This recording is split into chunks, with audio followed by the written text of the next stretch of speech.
Elkeen van ons het 'n roeping of gaan 'n roeping kry. En praat met die Here daaroor. Ons praat vanaand oor dat hy vir ons nie net leer om 'n ontzagwekkende verhouding met die Vader, met die Here Jesus te hê, en vir mense om te gee.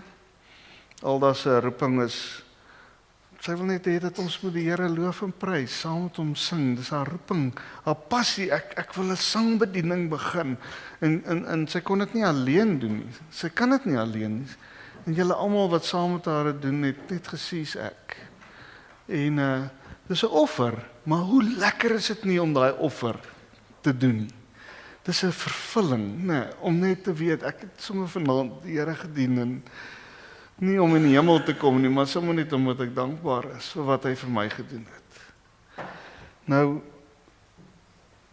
Jesus se voorbeeld. Ek wil begin met 'n negatiewe kant. Ons gaan lees vanaand, ek wil net miskien vir julle sê, julle kan so lank oopmaak by Matteus 8, Matteus 10, Matteus 16 en Lukas 12. Julle kan maar net die Matteus gedeeltes, dit gaan oor Jesus se voorbeeld en sy waarskuwing as hy ons roep. Maar julle kan dit later, Matteus 8, 10 en 16 en dan Lukas 12. Sal jy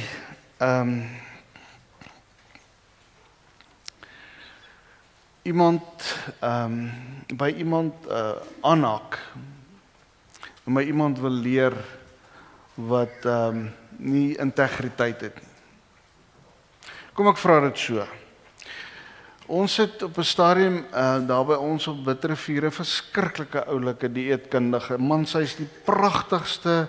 Sy is nou nie meer daar nie, maar sy is vrolik en sprankelend en vol inisiatief. Sy is 'n dieetkundige en sy het net op die dorp aangekom. Sy was besig met haar doktorsgraad in dieetkunde. Maar sy was so 'n bietjie, gesond, mollig as 'n dieetkundige. En sy het vreeslik advertensies uitgesit dat sy mense wil help met hulle dieet, maar niemand het na haar toe gekom nie. Al het sy besig om haar doktorsgraad. Mense het net nie gekom nie. Want hulle het nie gedink sy kan regtig vir hulle iets vertel van om reg te eet nie. Dit is net so en sy is met trane daar weg, want die voorbeeld van 'n dieetkundige was nie vir die mense navolgingswaardig nie. Kom ek stel 'n ander voorbeeld. Sê nou maar, jy ken ook 'n helikoptervlieënier soos ek, wat al 5 keer geval het met sy helikopter en elke keer vrygekom het, gelukkig sy lewe gespaar. Sal jy saam met hom gaan vlieg as hy jou uitnooi om so 'n bietjie so deur die klowe te ry? Hy kan goed val. Nee, ek het net nie integriteit nie. Al kan as 'n helikopterpilot, ek bedoel, jy sal nie saam met hom gaan nie, want daar's nie integriteit nie. As jy vanaand 'n chicken licken gaan koop of 'n KFC en daai ou sê vir jou, sorry man, ons bokse is op, ek gaan sommer hier koerantpapier vat en hom vir jou toedraai in die koerantpapier. Gaan jy weer KFC koop by daai ou? Hoekom nie? Mens koop as daar integriteit is. En dis wat Jesus gehad het. Hoekom het duisende mense hierdie man van Nasaret, wat 'n timmermansseun was en self net houtwerk gedoen het, hoekom het mense hom gevolg? Wat is dit wat mense hom, hy het nie gaan leer vir 'n rabbi nie, maar dat mense hom rabbi genoem het? Wat is dit wat Jesus in hom gehad het? Hoe moet ons wees as ons disippels van Jesus gaan maak? Hoe verwag die Here moet ons wees? As hy sê, gaan leer die mense wat ek julle geleer het, en maak die mense my disippels. Dis maar net om naby aan Jesus te leef en soos Jesus te leef en hy selfde integriteit te hê. Jesus het gesê, ek het niks vir julle gesê wat my Vader nie vir my gesê het, ek moet vir julle sê. Wat hy ook al gesê het, waar hy beweeg het, het hy geweet, dis wat die Vader wil hê. En dis waarom hy so besonders was, en nog steeds is. Kom ons vat een voorbeeld. Ons het nou 'n halwe kerk vol, maar sê net maar ons het vanaand vir oom Angus hier gehad. Hoe vol dink jy sou die kerkie gewees het? Ons sou stoele hier buitekant uitgepak het. Luidsprekers uitgesit het. Hoekom? Oom Angus het integriteit. Hy is naby aan die Here, dit straal uit hom uit. Nee, hy is net anders. Jy sien, ons soek baie dikwels fout by ander mense. Man, julle word wêrelds, julle sekulariseer. Hoekom kom jy nie tot bekering? Hoekom dwaal julle af? Hoekom kom julle nie meer kerk toe nie? Moet ons nie dalk die fout by onsself gaan soek? Is ons nie dalk die rede waarom mense nie meer die Here voluit wil dien? Voordat ons vingers wys, sê die Here, daar's 'n balk in jou eie oog wat jy nie raak sien. Nou sien ons die splinter in ander ouens en ons kritiseer hulle en ons gaan besoek hulle en ons wil beweet hoekom is hulle so en so en so, maar lê die fout nie dalk by ons? Ons het dalk tyd dat ons baie diep voor die Here buig en kniel en huil, sê Here, ek besef, ek het dalk nie die integriteit van Jesus self. Waarom mense nie my volg nie. As jy iemand wil leer, dan moet jy dan 'n leermeester wees. Dan moet jy 'n voorbeeld wees. Jy kan dit net wees as jy naby aan die Here is. Nou die interessante is, die Here Jesus het dit nie maklik gemaak vir mense om hom te volg nie. Dit was nie 'n maklike roeping nie. Hy het eintlik so mooi geleef, dat mense bereid was om alles op te offer, net om agter hom aan te loop. En sy gees is binne in ons, maar ek wonder of ons oorgegee is aan hom. Julle weet wat is geesvervuldheid? Wat is geesvervuldheid? As die Here sê, julle moet geesvervuld raak. Wat is dit? Geesvervulling beteken nie meer van die Gees in my nie, meer van my, vir die Heilige Gees van Jesus. Dis geesvervulling. Meer van my. Meer van my. Johannes het gesê, Heer, ek moet minder word, maar U moet meer word. En dis 'n kruisigingproses. Hoor wat staan in die teksgedeeltes wat ons nou gaan lees. En ten spyte van dit wat Jesus gesê het in Matteus 8 en 10 en verder, het mense hom gevolg. Hoe Jesus gevolg moet word. Ag Here, help ons tog om te verstaan wat ons nou gaan lees. Help ons om U te sien en help ons om te verstaan dat U verwag dat mense U in ons moet sien. En daarvan het ons baie voorbeelde in ons midde, maar ook waar ons ook al gekom het, sien ons vir U in mense. Maar Here, wil U self verheerlik, dat mense vir U deur ons sien. Ons bid dit in U naam. Toe Jesus die menigte mense rondom hom sien, het hy opdrag gegee om na die oorkant toe te vertrek. 'n Skrifgeleerde kom toe nader en sê vir hom, Meneer, ek sal U volg waar U ook al gaan. Dis nou 'n skrifgeleerde, né? 'n slim ou. Jesus sê vir hom, jakkals het gate en voëls het neste, maar die seun van die mens het nie eens 'n rusplek vir sy kop nie. Wil hy vir die ou sê, jy moet nou weet, dit gaan nie 'n maklike pad wees nie. Ek het nie 'n plek waar ek slaap nie. Iemand anders, een van sy disippels, sê te vir hom, Here, laat my net toe om eers terug te gaan en my pa te gaan begrawe. Want Sy pa is oorlede en hy kan nie nou oorkant gaan, hy wil net Jesus 'n bietjie vir hom wag, hy wil nou eers sy pa gaan begrawe, maar Jesus sê vir hom, antwoord hom, volg my, en laat die dooies hulle eie dooies begrawe. Daarmee het Jesus vir hom gesê, jy moet nou besluit, wat is die belangrikste, ek, of jou pa wat oorlede is. Dis 'n harde woord wat hy daar sê. Maar op hierdie stadium was dit die woord wat die Here vir hom gesê het. Hy sê dit nie vir ons almal nie, dit was wat die Here vir hom gesê het. Jou pa is te belangrik, en jy moet nou besluit. Dis 'n verskriklike besluit in 'n vraag. Dit is eintlik onbillik as ons daarna luister. Maar dis wat die Here vir hom sê, en vir ons gaan hy ook challenge met goeders wat jou voel, yes, dit maak nie sin nie. Ander mense gaan vir jou lag. Matteus 10 vers 37 sê die Here, hy wat sy vader en moeder liewer het as vir my, is nie werd om aan my te behoort nie. Hy wat sy seun of dogter liewer het as vir my, is nie werd om aan my te behoort nie. Hy wat nie sy kruis opneem en my volg nie, is nie werd om aan my te behoort nie.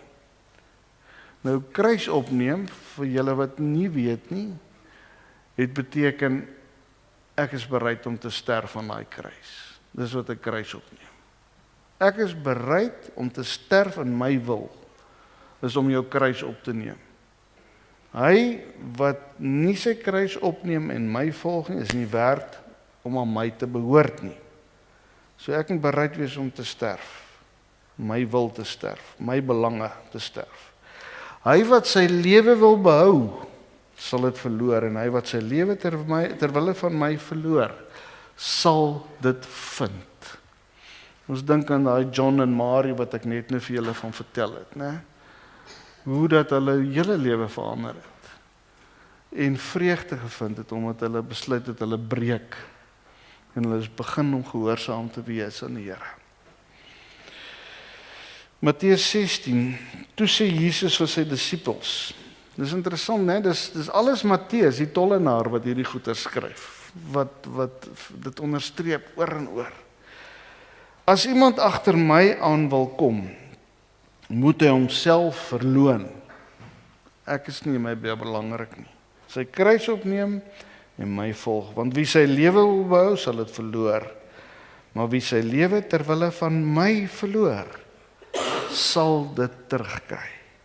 Wat sal dit 'n mens help as hy die hele wêreld as wins verkry, maar sy lewe verloor? Of wat sal 'n mens gee in ruil vir sy lewe? Nou gaan ons bietjie na Lukas toe wat praat oor die ongelowiges wat Jesus gesien het en hoe hy was. Nou sê Lukas, die dokter, daar was ook 'n aantal Grieke onder die mense wat fees toe gekom het om te aanbid. Hulle het na Filippus wat van Betsaida daai in Galilea afkomstig was gegaan en vir hom gevra: "Meneer, ons wil ook graag Jesus ontmoet." Dis nou die Grieke wat deel was van die Romeinse ryk wat baie afgode gehad het. "Meneer, ons wil graag Jesus ontmoet." Nee, daai soeke van iemand, van 'n mens na die Here Jesus, na iemand soos die Here Jesus. Filippus het gegaan en dit vir Andreas vertel, wat een van Jesus se disippels was. Andreas en Filippus gaan toe en sê dit vir Jesus. En daarop sê Jesus vir hulle: "Die tyd het gekom dat die Seun van die mens verheerlik moet word." Dis nou toe die ongelowiges begin. Dit verseker ek julle, as 'n koringkorrel nie in die grond val en sterwe nie, bly hy net een, maar as hy sterwe, bring hy 'n groot oes in. Wie sy lewe bo my liefhet, verloor dit. En wie sy lewe in hierdie wêreld nie bo my liefhet nie, sal dit vir die ewige lewe behou. As iemand my wil dien, moet hy my volg. En waar ek is, daar sal my dienaar wees. As iemand my dien, sal die Vader hom eer. Sien julle weer daai verhouding van die Vader en die Seun en Jesus se hart vir mense. Om Jesus te volg om sy voorbeeld te volg, is nie maklik nie. Maar daar's 'n vuur wat die Heilige Gees in jou in die brand steek. En wat veral daar sê, kom sussie, kom. Al kan jy nie, ek sal jou kan laat. Kom. En al word sy dodelik siek, en ons ken al daar sy ontsettende getuienis, het hy vuur bly brand. En sy was gehoorsaam. En dankie daarvoor Alda. Daar's 'n vuur wat in jou brand, om te sê, ek offer alles op vir die Here. Ek wil dit doen. Maar Here, ek wil dit nie eintlik doen nie. Here, ek wil dit doen, maar ek wil dit nie doen nie. Here, ek kan nie. Here, ek kan nee, ek kan nie. Ek weet U sal my help, maar ek weet daar's 'n worstelstryd. Ons kyk maar, ons het al in die week daaroor gepraat. As jy vir Jesus regtig wil volg, dan kom jy uit jou comfort zones uit. Wat maak jy in die aande van 5:30 af in jou huis tot hoe laat is die laaste binnelanders klaar? Tot 8:00. Hoeveel sepies kyk jy? Hoeveel tyd mors jy met sepies kyk terwyl jy kan lees, terwyl jy kan bid, terwyl jy al kan iemand bel? Mors jy jou tyd met daai sepies? Wat op die aarde? Ja nee, maar dis mooi, sedelike boodskapies wat ons daar kry. Dis regtig iets vir die lewe. Mense sien wat jy nie moet doen nie en jy hoor wat nie werk nie en so nie. Dis vir my goed om 'n bietjie daarna te kyk. Dis jy 'n toeskouer. Jy is 'n toeskouer. Daar's baie beter dinge om te doen as om 'n sepie te kyk. Nee, jy kan maar kyk, maar ek wil net sê jy kan jou tyd beter benut vir die Here. Vra vir hom, wat moet jy doen van 5:30 af? Hoe laat begin sepies of begin dit al 5:00? Ek weet nie. Paulus het gesê, wat vir my eerste bate was, beskou ek nou as waardeloos ter wille van Christus. Ja, nog meer, ek beskou alles as waardeloos. Want om Christus Jesus my Here te ken, oortref alles in waarde. Ag, ek is so jammer vir hy spelfout alweer. Julle moet tog kyk as ek 'n ding hier op die bord sit, my Here te ken. Baie mense sal sê, ag, jy's hierdie dominee kan hy nie spel nie, en dan vergeet jy skoon wat die boodskap eintlik is. Ek wil net vir Jesus ken, sê Paulus. Ek gaan alles as waardeloos beskou, as ek net meer vir Jesus kan leer ken. En ons weet hoe dat Paulus in sy lewe die Here gevolg het, hoe dat hy vervolg is, hy is hoeveel keer geslaan, hy is hoeveel keer in die tronk gestop, hy het hoeveel lyding verduur, omdat hy 'n roeping gehad het om mense na die Here toe te lei. En wat hy gedoen het, hy het by mense gaan bly. Hy het 'n jaar by mense gebly. Partykeer het hy 3 jaar in 'n stad gebly. Maar hy het by mense uitgekom.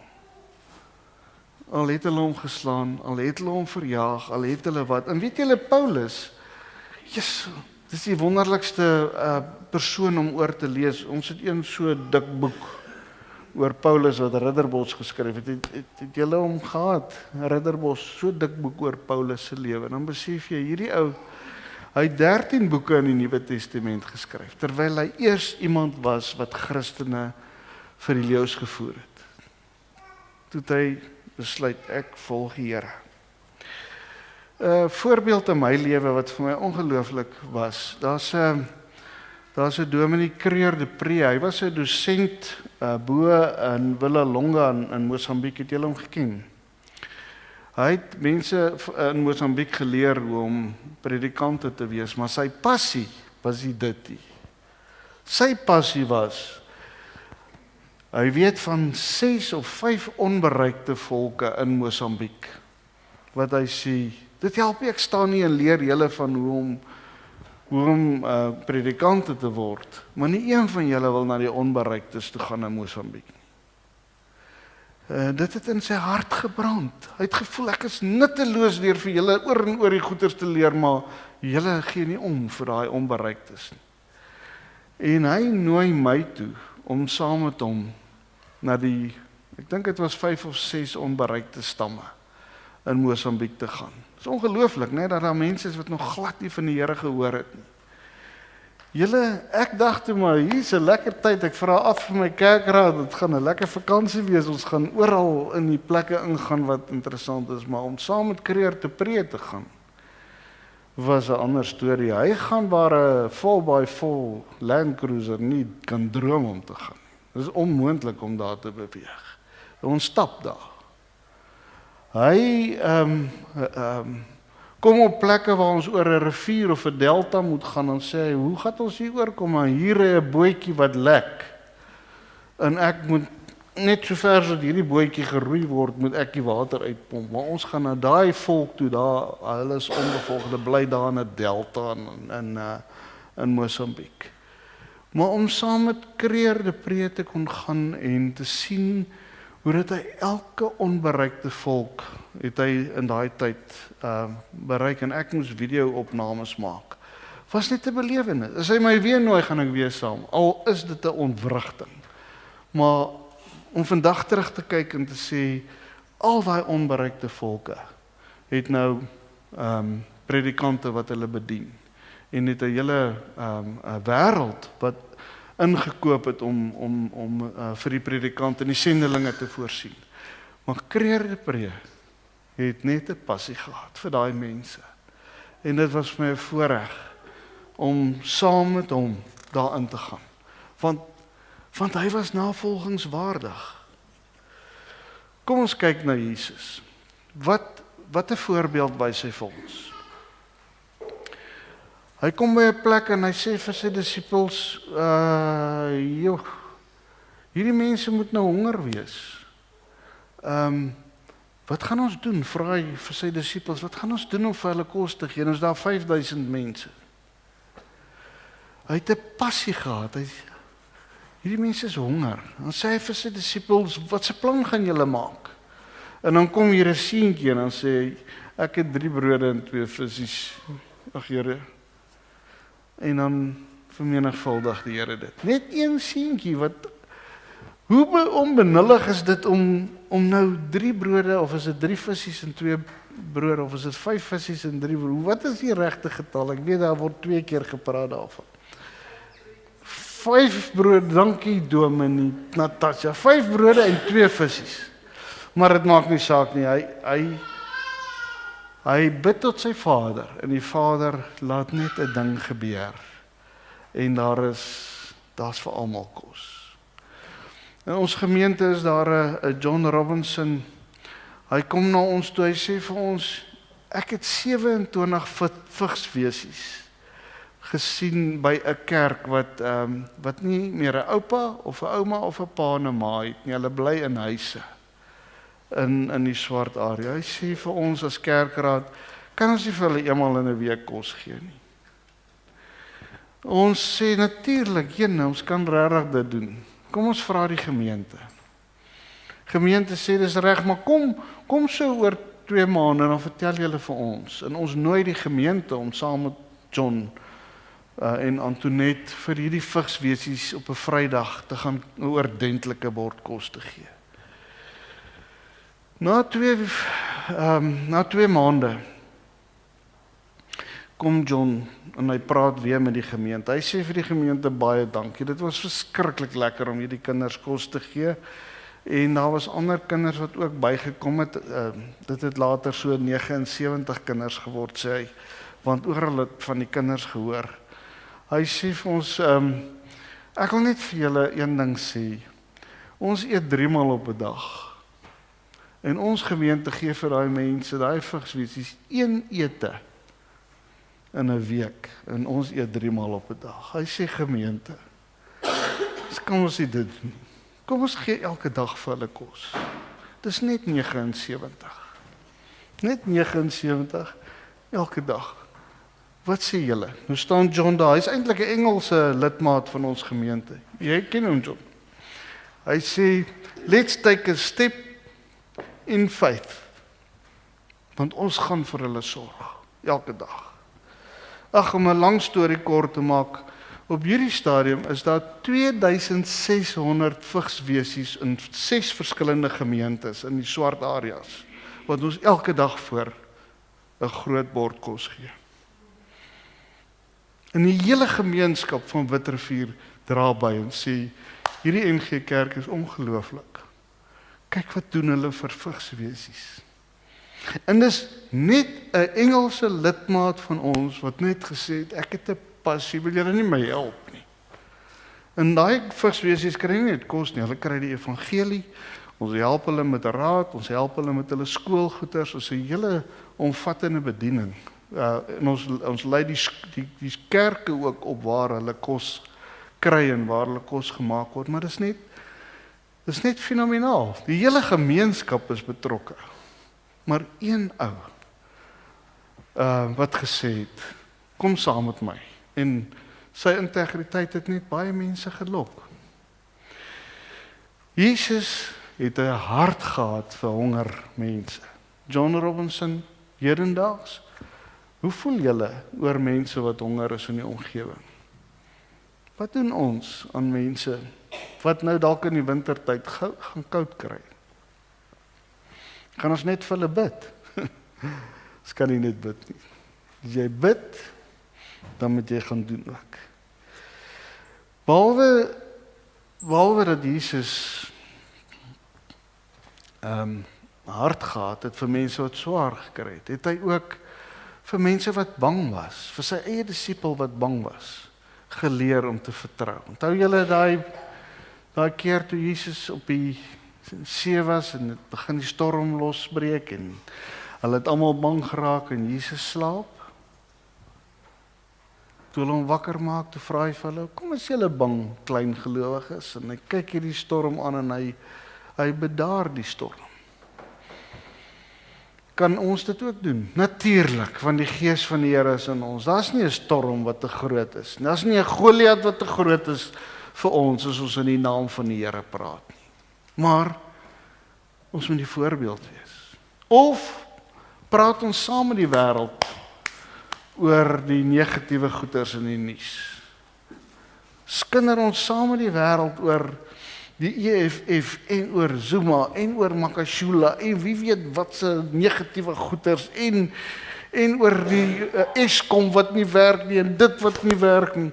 Wat se verskil maak ons? Wat se integriteit is ons klaankerm? As die Here Jesus gesê het, wat is julle so klein gelowig? Maak 'n verskil in hierdie wêreld.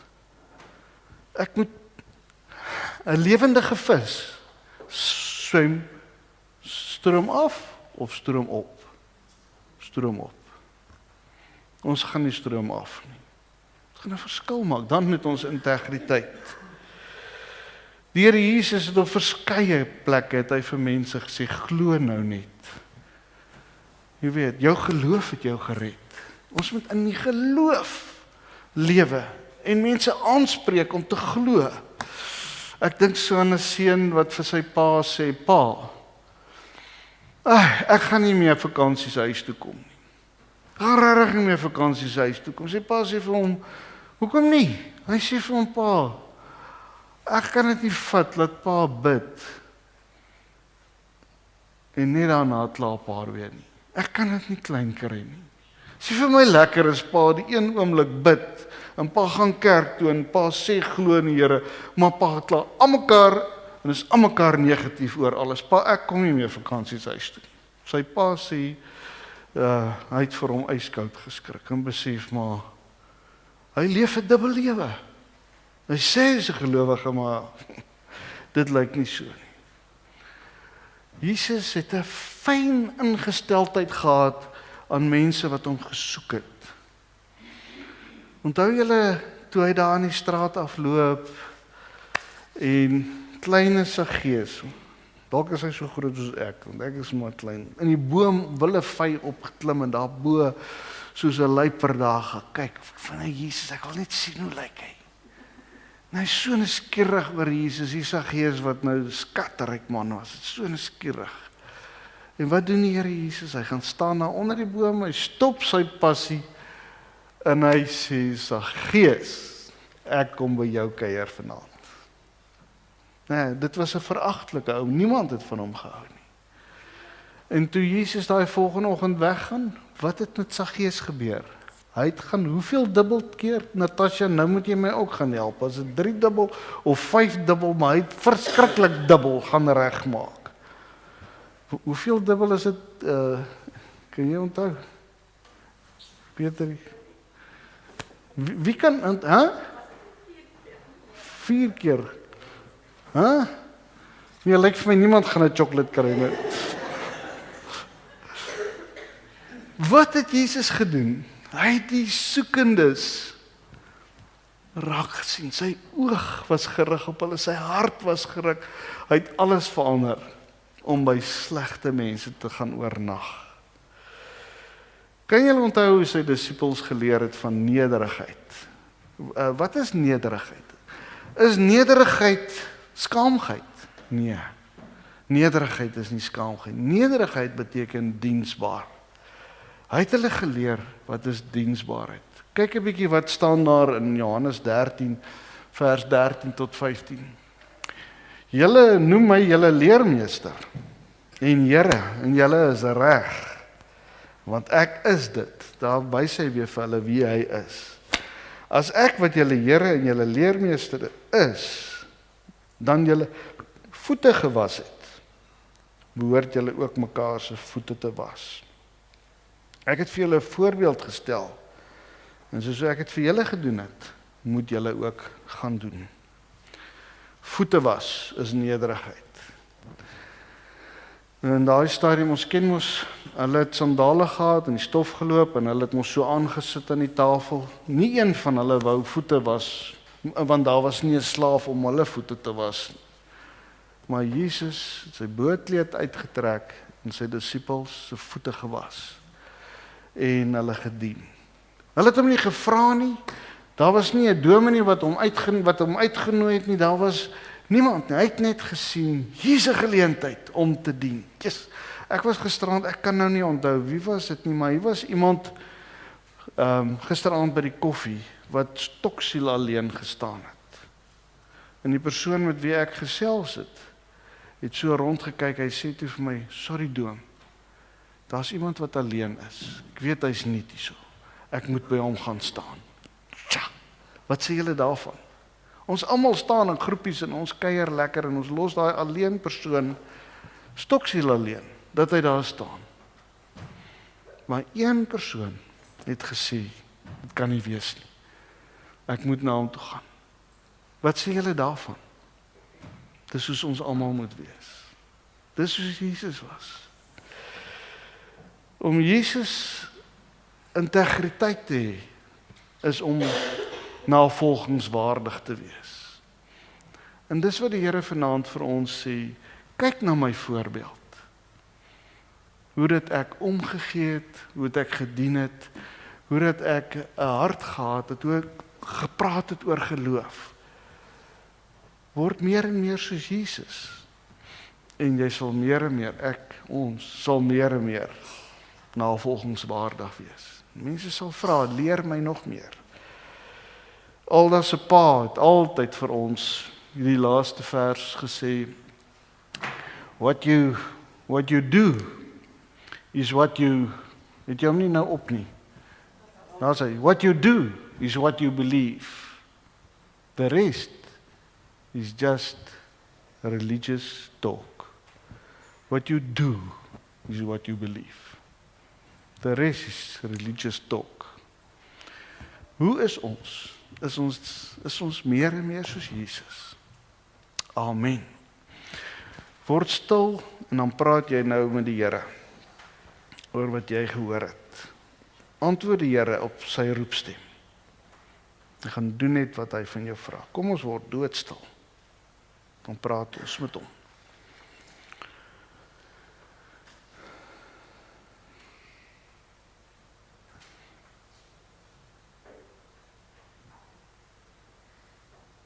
Here, ons wil vanaand net soos Samuel sê, hier is ek. Stuur my, Here.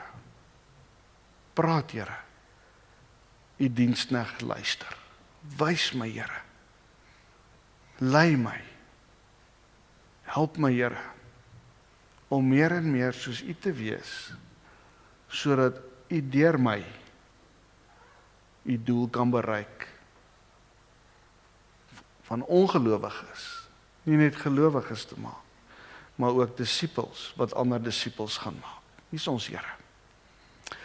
Dit is 'n groot ding, waarvoor ons gee vir U, maar ons gee onsself nou vir U. Ons wil onsself verloon, ons wil ons belange minder ag, U is alles. Here, gebruik ons tot die eer van U naam. Amen.